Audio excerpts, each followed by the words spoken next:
Dolan. And welcome to the Buildings Unit here at the Department of Education.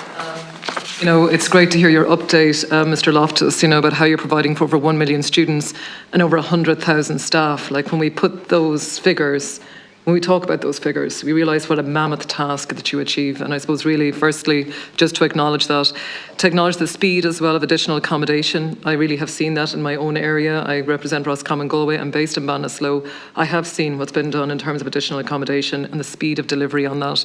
And what you've talked there as well about modular units and precast concrete and, using timber frame, they're very high spec. They're extremely high spec. And I think that anyone that has seen those lately that's been added to schools has been very impressed with the quality. I suppose for me, I've raised a number of things last week and this week. You probably would be aware. I had a commencement in the Shannon last week just around capacity in the Ballinasloe town area, Mr. Loftus, and perhaps some of your team may have seen that. Just to give a very brief overview, we have 3 national schools in the Ballinasloe town area. You're very aware of this. Scull and Creenafa, been the very first subject I probably would have spoken to you on when I joined, when I was here in the Shannon. After 3 years, I'm here 3 years, that project has now got to planning and planning approval, luckily with Galway County Council. And the conditions on that were quite stringent. And the design team, I know, I've spoken just recently with the principal on the board there, the design team are submitting that to you now for review. That school will take 3 years with green lights for everything. There's 300 students in that school now. They have a waiting list of 36. That school is urgently, urgently required. 27 years waiting. You're fully aware of this when the schools were amalgamated. And, I did enjoy hearing about how many schools are not needed in Dublin. But I'd tell you, in the regional areas, we need a hell of a lot of schools because we're growing. We are growing and we have a high population in our area. That's the first primary school. That's 36 on the wait list, 300 students at the moment, and 3 years for a new build. All right, they have to decant all of their students and teachers when actually the new build starts. Second school, Korean National School, and again, 2 additional classrooms here, very, very welcome over the summertime. They have 440 students, primary pupils, 23 on the wait list. Third primary school is the Gale Scull, and of course that got DESH status just recently, along with Scull and Creenafa, which is DESH level 1. It takes children from all over the county and the surrounding counties as well.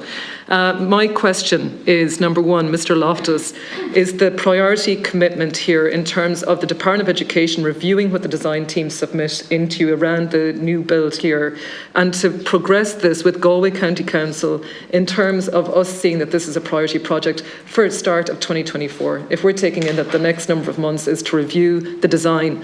We have worked so hard. They have already got so many stringent regards in terms of the planning conditions on this that I really want to ask for your focus, your team's focus on this. Secondly, I want to request, and in my Shannon commencement last week, was for a meeting between your school planning area. The Ballinasloe area, school planning area, has 17 schools in it. There is a principal in Eglish National School, a small school, 23 students, 15 from a traveller background, 6 from 2 refugee families that are hoping to settle in Ballinasloe. Now, that's not taken into account 100 additional social housing units that are going to come on stream. We have 534 children under the age of 4, according to the last census. I am at a loss about where they're going to go because they cannot even place the 6 children, from those other 2 families in schools right now in Ballinasloe. I know you're probably aware of this, but again, I would like to request that there's a meeting between the school planning area and the Department of Education, between your GIS teams, between the educational welfare officers. I've spoken with the manager. They are stressed, the parents are stressed, and they have acknowledged the strain here in the Ballinasloe townland area. I would like to ask your support for this, and for the school principals in that area, for those 3 national schools, but also the schools in the surrounding area, Killure, Ahaskra, Clontuskert, Moore, Newtown in Crea, also in County Roscommon. They've all indicated they're at full capacity. What are we going to do when we have additional students come September? I cannot say that I have a plan, and I want you to tell me what that plan is, how we're going to support those families. Secondly, the special school, St. Teresa Special School in Ballinasloe, 4 additional classrooms, 2 a year, 2 years ago, and 2 more coming on stream now. This is wonderful. Can I ask you how your department, under planning and building, link in with transport? Because the issues here are that when we don't have capacity, like that bus that has to bring children to Eglish, the Department of Education is going to review, how do you link in to say to them, well, actually, there's no capacity in the town here. We do need to get bus capacity to support these children. How do you link in on that? Sorry. So for St. Teresa's, we now have children in Loughrea, Gorton, Shoom with extreme special needs, complex to severe, that cannot go to class at the moment. And I know there's severe pressures here, but how do we support and how do you link in on that? Thirdly, Castle Blakeney National School. Senator, I want to just pull you up for a second. I don't expect the building unit to know the specifics to the specifics programme, because in fairness, to defend them, I will say we brought them in on a list of 10 items, okay? Yeah. And I'm asking members, not to get into specifics, but more policy on the specifics, So the first 2 items, Chair, are really around just that the Department of Education can give their engagement in regards to commitment. Can I say is if Mr. Loftus or his colleagues don't have the reply, that they would reply back to the clerk of the committee, and the clerk can pass it on then to the members of it, if there's specifics on specifics within. Okay. So if you just come. If I can just continue and finish. I want to be fair to everybody, and I can understand. I understand. To the members as well. I understand. Just Castle Blakeney National School, again, a new school build. Due to length of time and severe health and safety, they requested 4 additional accommodation classrooms.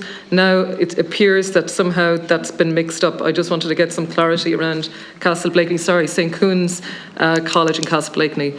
Just very finally, again, last week I called around the solar panels, the Climate Action Fund and Department of Education. This may come under more so maybe Mr. Hanley's technical area, but the Climate Action Fund, just in relation to solar panels. You talked about climate action. What's been done here? When is that going to be rolled out? 5% of primary schools, 10% of secondary schools have solar panels.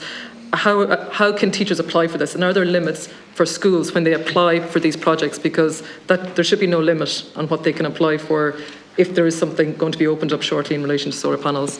Thank you, Chair. I know we've got a whistle-top tour of the constituency, but can we answer the solar panels first and then go in, because that's the policy one, and then because I won't be able. School capacity is a major issue for us. Absolutely, as it is for absolutely everybody in this room.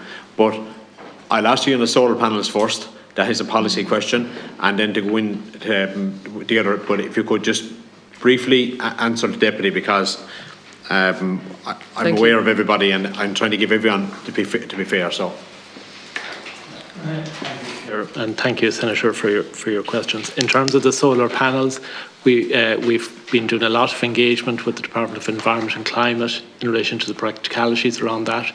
The funding for that is being drawn down from the Climate Action Fund, and there's mechanics around that, and we're working that through. And this afternoon, I'm actually going to a meeting to work through some of the final arrangements around that. And so that should open shortly. Well, we no doubt our ministers will be working through the detail of that in due course and making announcements, and it's in both Minister Foley's and Minister Ryan's area.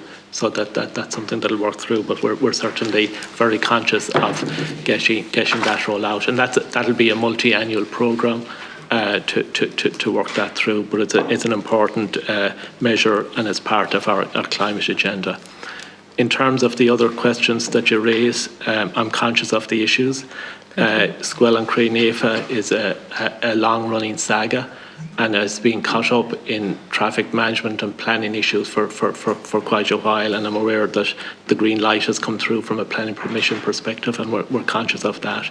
Like in terms of that and the other particular schools that you raise, we're conscious that that they are important projects. They're particularly important to local representatives, and we're aware of that. Families in those areas. And absolutely the school communities. But I'm also conscious too that in my job here as head of the planning building unit, yes, I have a remit that spans 4,000 schools, so I have to balance all of that in managing needs. But certainly, we're conscious of needs, and in all of this, particular priorities for us are ensuring that every child has a school place, and that's our overarching objective in relation to that. In terms of to mention as well that the department has done a lot of work with the ETB sector and other areas in terms of setting up rail teams, and that's coordinated with ETBs in terms of managing the impact of all the Ukrainian children coming into our schools, and that's a very useful structure locally for helping to manage some enrolment capacity pressures as well. And certainly the issue that you raised there, and there's the EWOs will be part of that team along with the ETBs will certainly link in there, and we've a direct link into those teams. In terms of the issues that you raise in terms of the St. Teresa's Special School and the bus issues and things like that, I might ask my colleague Martina Mannion to make a comment in relation to that. Okay, briefly, because we're going over the 10-minute mark, okay? Thank you, and thank you, Senator. And just as you know, we're focusing strategically on increasing capacity across our special schools. We've 7 special schools now in Galway catering for over 300 students, and we are trying to ensure, not just as Mr. Loftus said, that we're going to increase capacity, that we're now trying to put it strategically across the county so the children don't have to travel distances. We are conscious at the minute that children are travelling longer distances for special schools. It's something that we're particularly focused on. You know that our school transport scheme, there is a review of that happening at the moment, but over 338 million has been spent on the school transport scheme, with a very significant percentage of it on the children with special educational needs, and that's a combination of transport directly to the schools and also a grant payment to parents if for whatever reason children are not able to access the bus transport where they need a more bespoke arrangement.